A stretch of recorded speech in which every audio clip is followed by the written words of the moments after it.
bàbá Túmọ̀ Lansin give room fún máyì láti sọ̀rọ̀ ọ̀rọ̀ yẹn even tí ò bá dárúkọ ẹni yẹn we all know pé àwọn ni Atúmọ̀ Àlà gbé wá nígbà yẹn tí gbogbo èrò tó ń wo fídíò yẹn because wọ́n mọ̀ máyì bàbá Lebiosu pé wọ́n ti wà nínú industry yẹn for a very long time somebody tó ti wà on stage for 45 years of age ọmọ 45 years of age gan ẹ ti mọ̀ nǹkan tó ti achieve so àwọn èèyàn really fẹ́ wò pé àwọn kí ló lè ṣẹlẹ̀ sí máa yí tẹ́ gbé wọn wá báyìí àwọn èèyàn lọ bẹ̀ ń gbà yẹn wọ́n lọ wo bí bàbá yẹn ṣe ń sọ̀rọ̀ okay tó bá pẹ́ wá pin ní account number bàbá yẹn síbẹ̀ bàbá yẹn ò ní máa sọ nínú ọ̀dọ̀ Àgbàlá Gabriel lánàá pé wọ́n máa lówó wọ́n olówó kankan o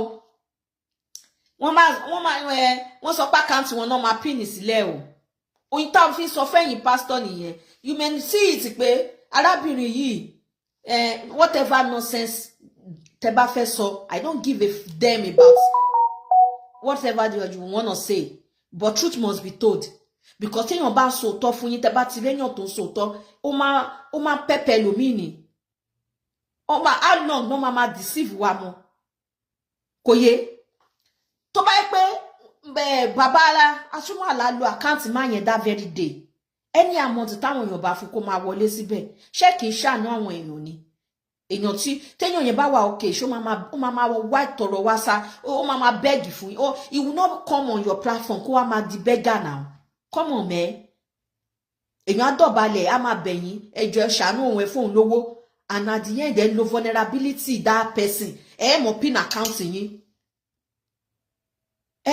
bẹ̀rù Ọlọ́run ni kí lẹ ń lo account yín fún ṣe fàkáǹtì àwọn people yẹn síbẹ̀ because ẹ mọ̀ pé mere bringing that person on board ẹ máa ní views mere bringing that person on board ẹ ṣe vigil mo ní Pastor Gabriel tó ṣe vigil lánàá sí oye millions tó ń wò nígbà tí ó gbé Lebiosu wá yẹn ṣé millions yẹn ni wọ́n wò wọ́n nígbà tó ń ṣe night vigil because at that moment kò ṣe nǹkan tó fẹ́ gbọ́ nìyẹn a ní kò sí nǹkan tó kàn wọ́n pẹ̀lú night vigil kò yé yín Àgbàlá Gabriel this is your charity I will tell you you just have to be very careful because already one kò yé this one that you are doing now you may be doing it and be trending and be doing whatever like wọ́n gbé fídíò yín wọ́n ṣe gbogbo ẹ̀ people wọ́n wá wọ́n ti fi emotions is a man of God is a man of God lọ́dọ̀ ẹ believe pé is a man of God Ọlọ́run ló mọ̀ man of God I don't part of any to mama condemn man of God but the fact still remain that if you truly you're a man of God àwa tí a kì í ṣe ìránṣẹ́ Ọlọ́run that I'm not mi ṣe pastor sin right mo ní bẹ̀rù Ọlọ́run I will not see somebody to jẹ́ pé I'm better than ó bá ràn lọ́wọ́ wá sọ́dọ̀ mi and I know pé even if I don't have that money láti gbọ́ bùkátà ẹnìyẹn why tí mi ṣe wo 1+1 pé ọmọ ó dẹ̀ lè lo platform èyí o àwọn èèyàn máa dẹ̀ fẹ́ fún ẹni lówó o okay and now come pẹ̀lú idea pé let me use my platform káwọn èèyàn bá fowó sí especially ẹni tó máa ti pé kò ṣojoojúmọ́ ló ń gbé bùkátà wá bá wọn please ẹ bá wa fowó sí account ẹni right I will make sure I put that person's account number I will never put my account details.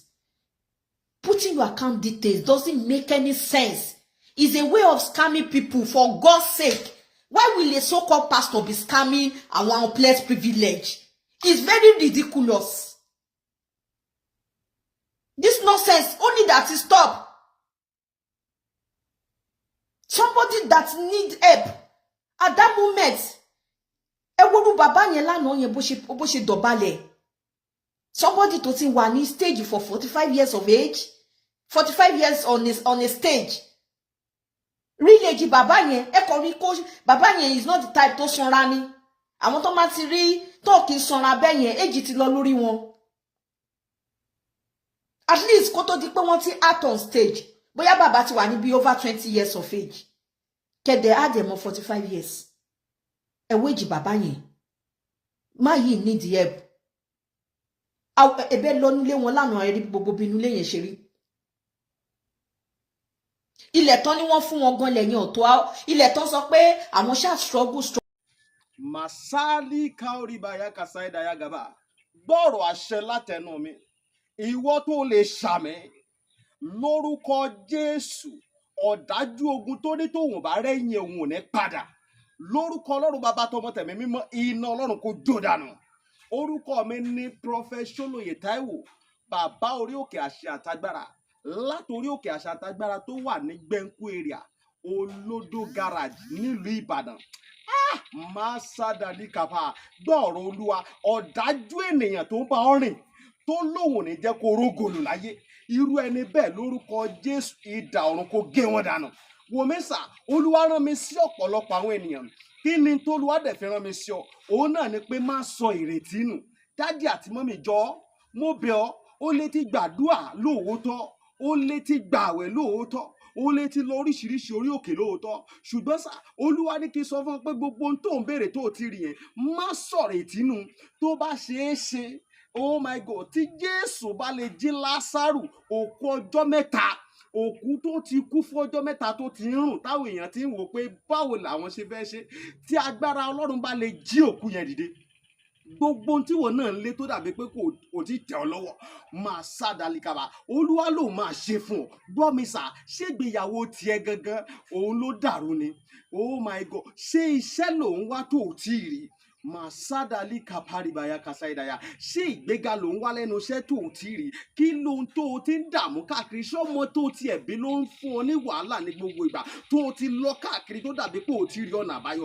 Olúwa ní kí n sọ fún ọ pé má sọ ìrètí nù. Wòmísà, o ò tí ì pàdé ẹni tá a rán sí ọ ni. Òun ló fà á, ṣùgbọ́n Olúwa rán mi sọ pé àkókò rẹ ti tó. Òun fẹ́ tú ọ sílẹ̀ nínú gbogbo àjàgà ogun èyí tí ayé rẹ wà. Ẹnìkan máa ṣàmì gbọ́ọ̀rọ̀ Olúwa. Gbogbo àjàgà ogun lórí ayé rẹ, gbogbo àjàgà ogun lórí àyànmọ́ rẹ, lórúkọ Jésù iná Ọlọ́run kó jádànù. Wòmísà, bóyá o tiẹ̀ wà lókè òkun ò ń ṣiṣẹ́ ṣùgbọ́n síbẹ̀ ò lákòjọ. Bóyá o tiẹ̀ wà lókè òkun ò wáwé ìgbèlú ṣùgbọ́n ó ti dààmú káàkiri ṣùgbọ́n dàbí pé kò tí ì tẹ̀ ọ́ lọ́wọ́. Bóyá o tiẹ̀ wà lókè ní Nàìjíríà tí wọn náà ń lé visa ṣùgbọ́n tó jẹ́ pé gbogbo ìgbà ni wọ́n ń decline visa rẹ̀. Gbọ́ ìròyìn ayọ̀ rèé fún ọ. Olúwa ló fẹ́ yọ̀ǹda rẹ̀ fún ọ pẹ̀lú ọwọ́ agbára. Mi ò ní àkókò tó pọ̀ ṣùgbọ́n tó Olúwa rán mi ní sí ọ ni pé jẹ́ a jọ gbàdúrà papọ̀, jẹ́ a jọ wá ojú Olúwa. Kí ni orísun ogun tó ń jà ọ́ gan? Wọn ò tí ì rí orísun ogun tó ń jà ọ́ ló fi dàbí pé kò tí ì sí ọ̀nà àbáyọ. Jẹ́ kí n gbàdúrà pẹ̀lú rẹ, jẹ́ n sọ́nà fún ọ. Tí Olúwa bá sọ fún mi lórí ọ̀rọ̀ ayé rẹ, ìwọ náà jájọ gbàdúrà lé lórí. Kó o wá wò pé ṣé lóòótọ́ ṣé wòlíì ni mo pè ní àbí kì í ṣe wòlíì. Wòmísà, tó o bá pe wòlíì, ìwọ kọ́ ni wàá ṣàlàyé orísun ogun tó ń jà ọ́. Wòlíì lolúwa máa mí sí tí ó sọ àṣírí ogun tó ń jà ọ́, tí wàá sì rí i pé lóòótọ́ àṣẹ ni tọ́lọ́run rán sí mi rèé. Wòmísà, ọ̀pọ̀lọpọ̀ àwọn ìyanu ló ń ṣẹlẹ̀ lórí òkè tí mo ti ń bá ọ sọ̀rọ̀ yìí, ṣùgbọ́n mélòó ni mo fẹ́ tẹnubọ̀ nínú àwọn ìyanu tó ń ṣẹlẹ̀? Ṣùgbọ́n wọn náà lè gbìyànjú jájọ gbàdúrà, má jẹ́ kó sú ọ, jájọ gbàdúrà. Mo máa ń sọ ní gbogbo ibi tí n bá dé, màá sọ fún ọ pé ọjọ́ tó bá lọ sọ pé ò ṣe mọ́, ìjọ ẹ̀ báyìí náà lógun ti borí ayé yẹn. Lórúkọ Jésù ogun ò ní borí ayé rẹ. Ẹ̀rọ ìbánisọ̀rọ̀ tí wàá fi pè mí fún àdúrà àti ọ̀nà àbáyọ sí ogun tó ń jà ọ́. Bóyá àwọn tiẹ̀ fẹ́ mọ àṣírí ogun tó ń jà ọ́, pè mí jẹ́ n gbàdúrà fún ọ kí n dẹ̀ sọ àṣírí ogun tó ń jà ọ́ fún ọ. Nọ́mbà yẹn rẹ o, orí WhatsApp nọ́mbà gangan tí wàá fi pè mí sí, òun náà ni +234 70 25 47 54 27 +234 70 25 47 54 27. Lórúkọ Jésù àánú máa yanjú ọ̀rọ̀ rẹ. Gbogbo bí tó o ti dé tó dàbí pé kò sí ọ̀nà àbáyọ, ní kété tó o bá ti ń pè fún àdúrà, lórúkọ Jésù wàá rí ọ̀nà àbáyọ. Ògo ni forúkọ Olúwa. Jésù Olúwa wa. Àmín, àmín, àmín lórúkọ Jésù. Stay blessed in Jesus' name. Ọgúra, ẹ gbé fídíò lọ sí gbogbo bẹ̀ yẹn. Ilẹ̀ yẹn ò tó half plot o. It's not even half plot of land.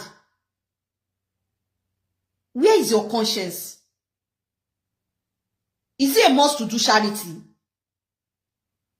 Why tẹ́ ṣe máa lo vulnerability àwọn èèyàn? Ẹ̀dẹ̀ máa fi ẹ̀bẹ́zù owó sápò yín.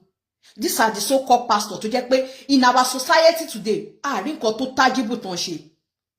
All they does is collecting owó àwọn èèyàn and kó máa fi gbádùn pẹ̀lú family wọn. Èyí tó bá travel a máa fi enjoy, a máa fi kọ́lé, a máa fi ṣoríṣiríṣi kiri.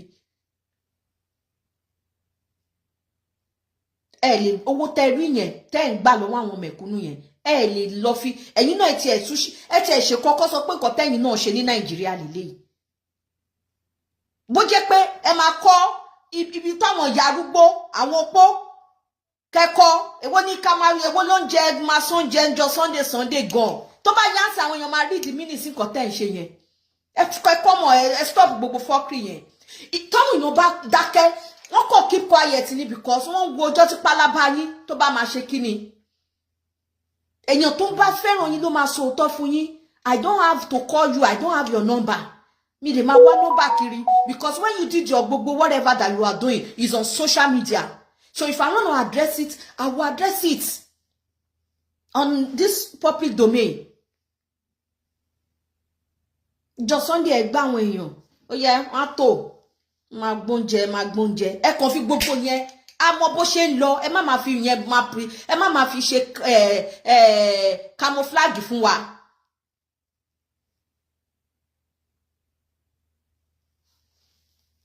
Stop gbogbo nonsense yìí now. Bàbá yẹn at his age lánàá, bàbá yẹn ó need ìrànlọ́wọ́. Ó sọ gbogbo nǹkan tójú ẹ̀ ti rí. Ibi tí wọ́n bá tún make owó nìyẹn bàbá lé bí oṣù yẹn. That actor, the video to the iṣẹ́ tọ́nà ṣe ní last year, tọ́nà lọ yá owó. Bàbá yẹn ṣe kíni? Bàbá yẹn lówó yẹn ó kàn gbogbo ẹ lọ just like that. Iṣẹ́ wọn rí. Nínú ẹ̀ ni wọn bàbá ti sọ pé àwọn ń pọ ẹ̀jẹ̀ nímú. Àbí ẹ gbọ́ gbogbo ẹlẹ́nu bàbá yẹn lánàá. Ó èdè ní conscience. Láti ẹ mọ gbogbo oye views tó wo fídíò yín lẹ́yìn lánàá Àgbàlá Gabriel. Ẹ mọ oye gbogbo àwọn tó wo fídíò yín lánàá. Ẹ mọ millions of àwọn èrò tó wò. Báwo èèyàn ṣe wo fídíò yẹn, àwọn èèyàn ti fowó sí account yín. Can you come out and come and tell us owó tó ti wọlé? After tẹ́ ti parí fídíò yẹn lánàá, if you want to be transparent to yourself. Láti ìgbà tẹ́ ti parí fídíò yẹn lánàá, can you come and tell the general public? Pé a sọ pé 1 million kan ti wọlé as at this time tẹ́ end video yẹn lánàá. Between the hours of that time till ìgbà tẹ́ fi tẹ live video nsìn. Oye o tó tuntun wọlé leléyìí. Stop using your accounts. Kẹ́ máa ma fi gbowó, kẹ́ máa lẹ́ ń gbà àwọn èèyàn wá. Ẹ̀yin lẹ́ gbà àwọn kan tó ti kán lẹ́sẹ̀, àwọn kan tí ó sick ẹ gbé wọn wá. Ṣé wọn lá account ni? Ṣé wọn lá account ni? Ẹni tọ́lọ́run bá pè as a man of God. Tọ́lọ́run bá dídí pè ẹ́ tí ó ṣe pé wọ́n ló lọ pé rẹ̀ tó torí pé nǹkan tí wàá jẹ. Torí pé o lazy o lè lọ ṣiṣẹ́ tó wo pé ọ̀nà iṣẹ́ pastor yìí ni ẹ tún fi make owó sìn. If indeed tọ́lọ́run bá pè ẹ́ Ọlọ́run ó máa ṣe everything àti planning gbogbo everything o ní struggle. Ẹ lọ wo gbogbo àwọn tí Ọlọ́run tó ń ṣiṣẹ́ ìránṣẹ́ ní Nàìjíríà yẹn. Èyí tọ́lọ́run bá pè nínú wọn. Ẹ ní rí wọn kọ́ sọ pé wọ́n wá ń gbé charity sí orí social public domain. Kọ́ lọ máa fàkáǹtì àwọn èèyàn máa gbowó. Because it is God that called them. They did not call themselves. Ẹ bá mi share video yìí. How long lẹ máa deceive àwọn èèyàn? Ẹ mọye time realize lára àwọn people yìí now. Ẹ mọye time realize lára àwọn people yìí. Àwọn tó dẹ̀ popular. Ní rí yín kẹ́ lọ gbá àwọn akúṣẹ́ kan wá tó wà ní street. Àwọn tó popular tẹ́ mọ̀ pé okay o ní society ẹni yìí actor most of them is actor either actor or actress. Ẹ ṣáà mú gbé wọn wá pé ẹni tó lókìkí kan tó mọ̀. Why not use if you want to be transparent? Stop using your account details. It's a way of scamming people. Put the account details. Lánàá at over 1 million tó ti wọlé sí account yẹn. Owó tó ti wọ bẹ̀ yẹn láti àná yẹn ó ti ju over 1 million yẹn lọ. Àgbàlá Gabriel, come out and tell the general public oye tó ti wọlé mẹ́. ṣé 1 million yẹn ló máa fún bàbá yẹn ni? Because lots of people ló ti máa padà wo fídíò yẹn. A lot àwọn èèyàn ló ti máa padà wo fídíò yẹn. Àwa Yorùbá, especially the Yorùbás, I'm from Yorùbá, èmi ò mọ other tribe. When it comes to pa àwọn èèyàn sunkún, èmi ò mọ bí àwọn Edo àbáwọn Igbo máa ṣe gbogbo kíní yẹn. I'm not from that side. When it comes to pa àwọn èèyàn máa sunkún, àwọn kan wọ́n ti kẹ́ tó ṣe báwo mi ti dà lójú ọ wàìwàì. Wọ́n ṣe máa sunkún làwọn èèyàn tó ń wo fídíò yẹn máa wà carried away. Wọ́n máa wà move pé àánú wọn dẹ̀ ń ṣe ni. Ẹ wo bó ṣe ń domi lójú. Tí owó bá wà lọ́wọ́ ẹ̀ ṣá máa sunkún ni. Wọ́n dẹ̀ wò pókè, ìmí 100,000, ìmí 200,000. Àgbàlá Gabriel, stop all this nonsense. If you want to help someone, lóòótọ́, put the account details. Because owó tí máa yẹn ti gbà lánàá tó ti gbé wá síbi bẹ̀ yẹn. Owó tí máa yẹn ti gbà lánàá yẹn is over that 1 million tó sọ fún wa. Baba, also account details. Go on your online banking. Baba post oye tó ti wọlé lórúkọ Alebiosu. Baba post here. Stop using àwọn èèyàn láti máa gbé wọn wá. Ẹ̀yin náà tẹ́ ń travel lọ s'Abẹ́òkúta, travel lọ sí Ìbàdàn, lọ kákàkiri. Tẹ́ bá mọ̀ nǹkan tẹ́ fẹ́ gain, you will not do it. That is one thing about our disco called Yoruba people. They don't want share nǹkan freely. Tọ́ bá ti mọ̀ pé wọ́n ní nǹkan tó fẹ́ gbà sí. Tọ́ bá ti mọ̀ pé wọ́n ní nǹkan tó fẹ́ gbà sí.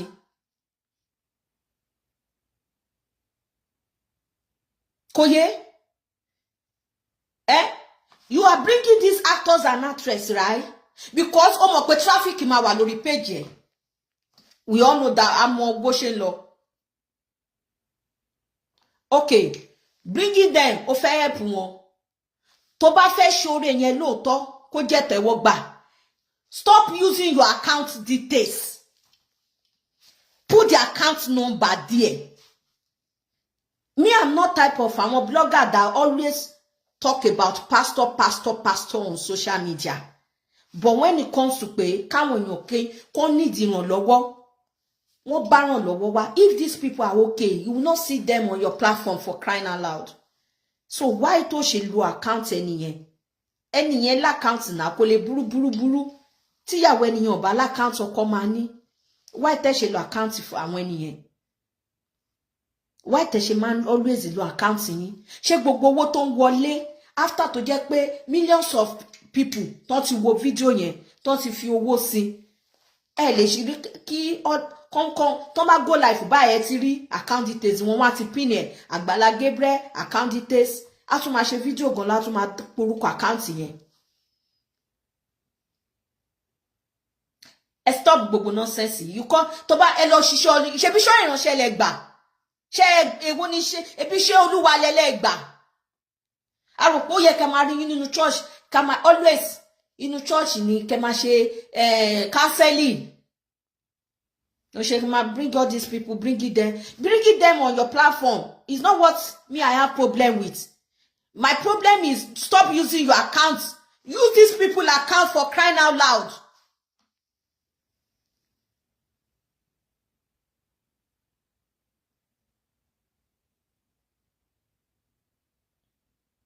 Madam Joke Joshua, if he's transparent enough, top charity alone, tí máa yìí, ẹ̀yin Yorùbá yìí náà, ẹ máa róòtọ́ ẹ̀ ní sọ o.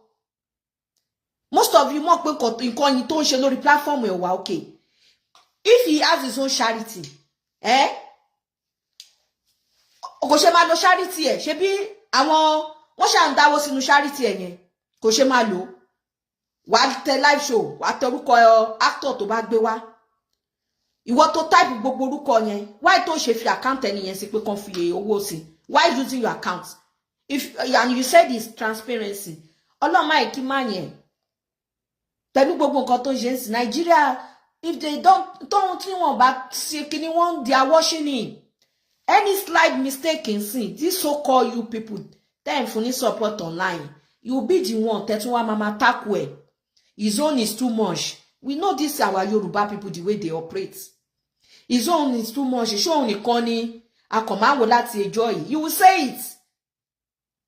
Èmi tí mò ń sọ yìí, Àgbàlá Gabriel, Don't see me as your enemy. I'm telling you the facts. Òótọ́ man koro. If you want to use your helping people, there's nothing bad in helping. Me that I'm not a pastor, I help people. With ìwọ̀nba nǹkan tí mo bá lè ṣe, I help. Koye. Somebody now come pé mo fẹ́ lo ẹjọ́ ìrànwọ́ lọ́wọ́ lórí platform yín. Use the account details. Stop using your own account. Putting your own account is a way of embezzle money. Scamming people. Àtàná tó ti ṣe fídíò yẹn fún bàbá yẹn sìn. Ní time Nigerians wọ́n ti wà lọ́sàn. Ṣó ti go live lẹ́ni. Ṣó ti wá declare oye tó wọlé after that video lánàá. Because you people, you Madam Joke Joshua that is saying is transparent. If you want to be transparent with himself, she sharing, okay, Kate wá sọ pé ó account pé láti àná yẹn o títí dàárọ̀ yìí owó ti wọlé. Ọ̀tún là ńkọ́ àwọn tó bá tutu wo video yẹn kọ́. Ṣó tún máa bá wa account fún forever. Ẹ jẹ́ ká sọ reality, ẹ jẹ́ ká máa, let's be real to ourselves now.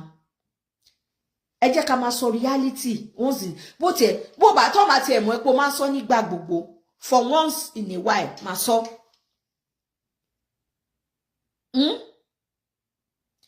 Tóyàn bá fẹ́ yẹ èèyàn, ẹ jẹ́ kó máa pin account details ẹ̀ sí. Owó mi ò bá máa wọlé in another 1 month lọ, in another 2 weeks lọ, ẹni yẹn àjẹmọ́nú ẹ̀ ní.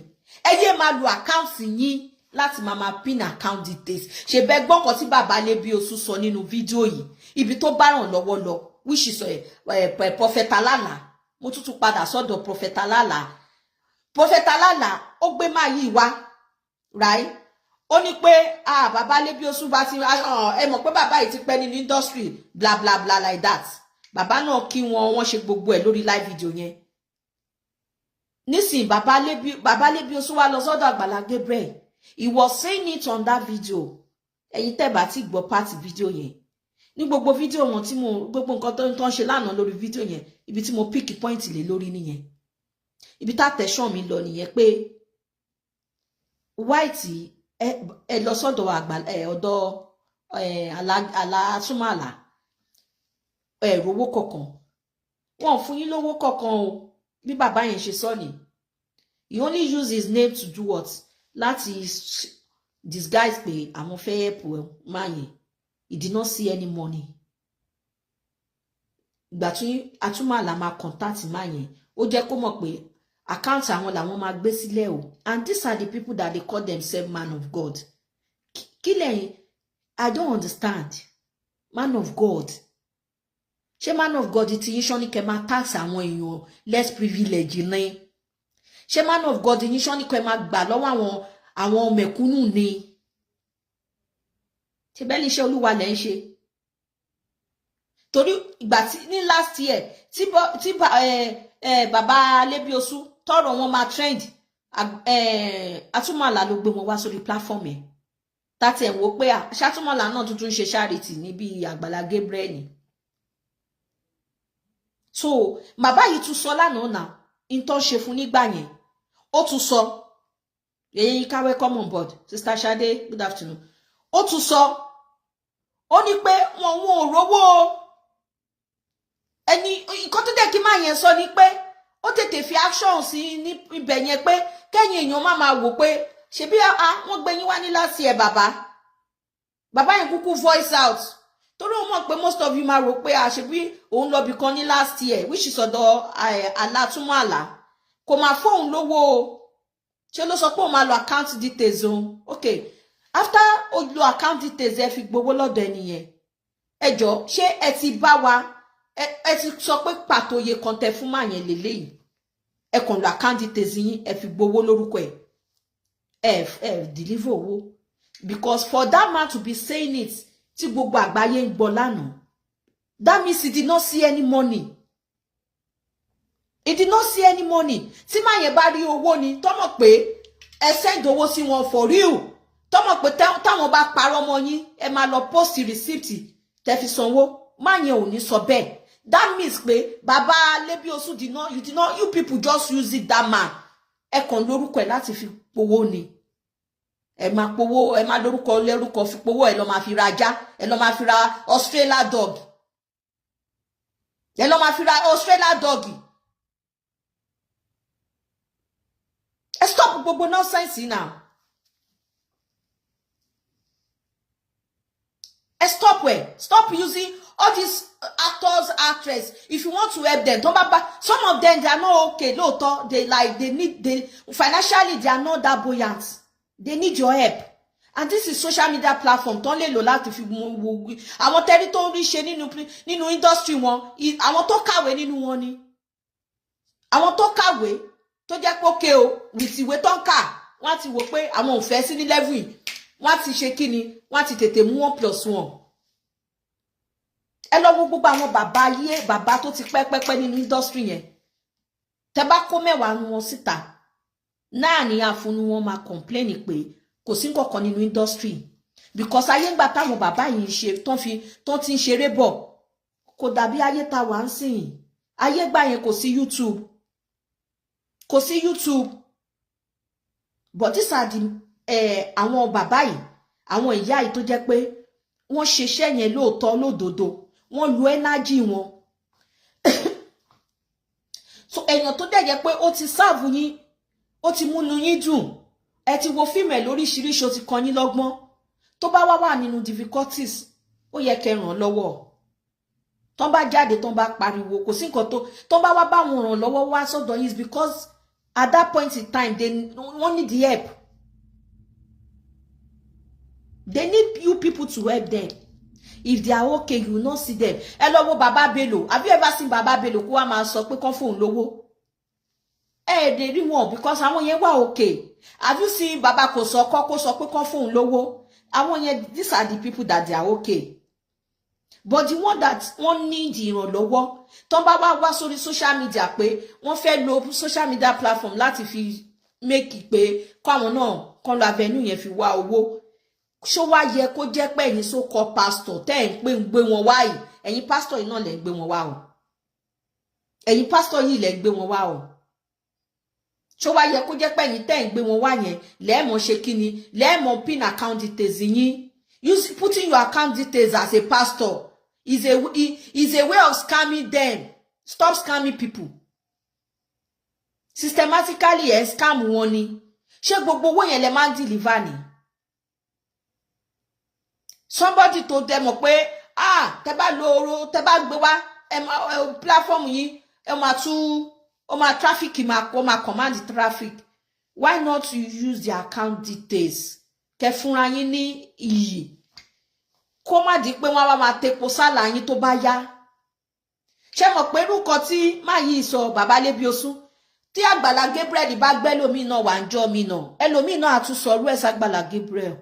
Confirm ni mo sọ fún yín kò reason tó ṣe máa sọ̀rọ̀ ẹ̀ fún ẹ̀yin tó máa sọ̀rọ̀ ẹ̀ fún yín ni pé tẹ́ bá continue àti máa lo account yín tẹ́ fi ń gbòòrò owó lórúkọ àwọn people yìí they will continue to say it but if you use the account details wọ́n wá ẹ̀kan péré one time like this irú àná yẹn sìn ẹ lò 2 hours pẹ̀lú máì lórí fídíò that is it ẹ ti fa account ẹ̀ sí ẹ ti ṣe ti yín fọ́nà nìyẹn. Tẹ́lómi bá wá ó bá ẹ̀pù wá ẹ lo àkáǹtì ẹ jẹ́ kán bá wọn fowó sí ẹ má àwọn tó bá rí nǹkan tẹ́ ń ṣe tó please wọn pé man of God eléyìí yàtọ̀ sáwọn man of God tá ti rí ní Nàìjíríà they will not do what wọ́n wá lọ send message sí yín lórí WhatsApp ẹ jọ̀ọ́ sáyà mo ríṣẹ́ takuntakun tẹ́ ń ṣe ẹ fún wa l'account details yín yẹn ò sẹ́ṣẹ̀ bẹ́ẹ̀ wọ́n bless yín ni wọ́n sòsáyé yín ni ẹ ṣe ìyẹn gangan ni pé Ọlọ́run fi sí wọn lọ́kọ̀ pé kó àwọn yẹn gan èdè kọ́rọ́bọ́rọ́ tọ́rọ́kọ́bọ́ tẹ́ ń rí tẹ́ ń lo orúkọ àwọn èèyàn yìí tọ́nà bá dìdí ìran èèyàn kan sí yín ó máa fún yín lówó tó yẹ pé yín gan expect ẹ yé máa if you want to tó bá yẹ pé lóòótọ́ Ọlọ́run tẹ́ ń sìn yẹn pé kò ń ṣe pé ẹ ń parọ́ morúkọ Ọlọ́run ẹ máa lo account àwọn people yìí ẹ yé máa lo account yín ẹ stop elétẹgbà ti tó láti last year because ó dà pé kíní yẹn ti ń dùn mọ́ yín you keep doing it for crying out loud between the hour of the video that you did yesterday. Do you know thousands of people that have watched that video?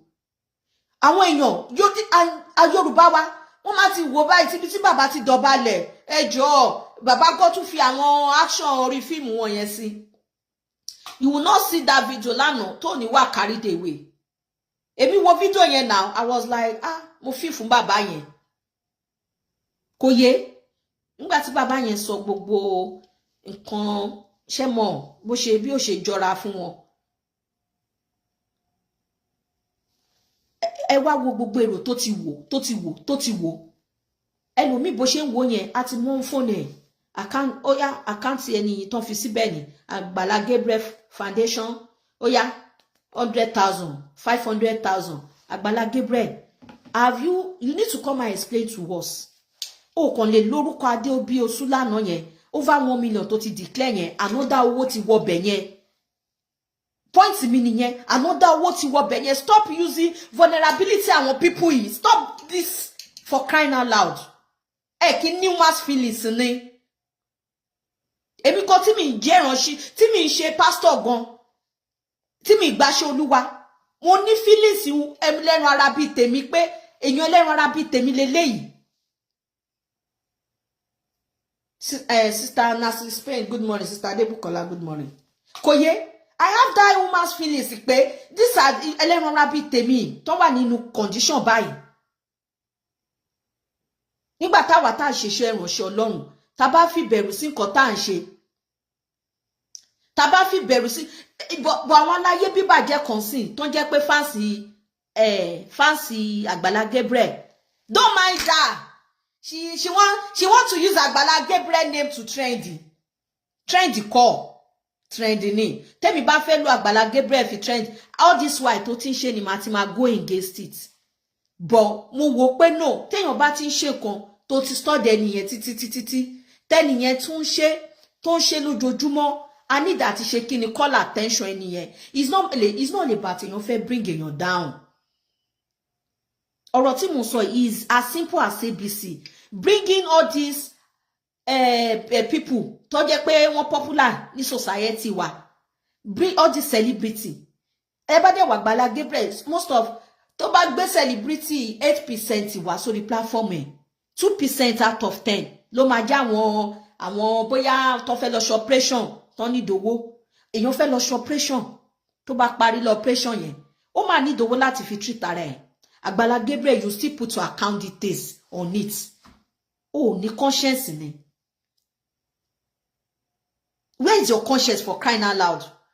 Everything is not about money. Ilé ayé la bọ̀ owó. You are still young now. Oh, dẹ̀ lọ ṣiṣẹ́. Ẹ pera yín, ẹ sọra yín ní daddy. Ẹ sọra yín di daddy àpàpàdodo. Ẹni tó bí yín lọ máa kúnlẹ̀ fún yín máa pè daddy. Yorùbá Nàìjíríà ni wọ́n ti rí tó ń ṣe gbogbo nonsense.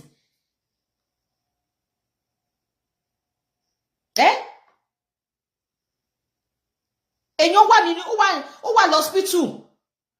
Ó sọ pé ó fẹ́ ṣe operation fún. Àti oríṣiríṣi tó ń gbé wá sórí platform lójoojúmọ́. Ẹ ò kọ́ olóògbà iṣẹ́ ìránṣẹ́, ò kọ́ wọn bó ṣe máa repent, bó ṣe máa fi ayé wọn fọ́lọ́run.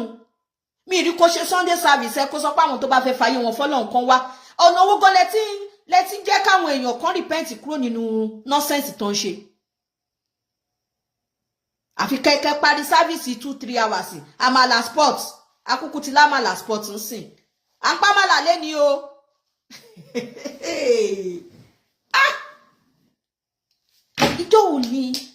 Ìjọ́ ò lè fẹ́ máa deceive àwọn èèyàn dà. Ẹ pàmàlà lé ní lójoojúmọ́. Tó bá yà rò pé àwọn èèyàn ní rídìí mínísì àmàlà tó ń pín yẹn. Yorùbá ni wọ́n sáré bá wá nǹkan pápápá. Kò yé wọ́n ní ó fi kó àsìkí àwọn ará church ẹ̀ ni. Yorùbá àwọn ọmọ ṣebí Nàìjíríà wà yìí ni. Ó ti ń wú ẹ̀ ni. À ń sọ tòótọ́, mo ń call attention ẹ̀ sínsìn. Tó bá pé o ti sọ àsùnpara.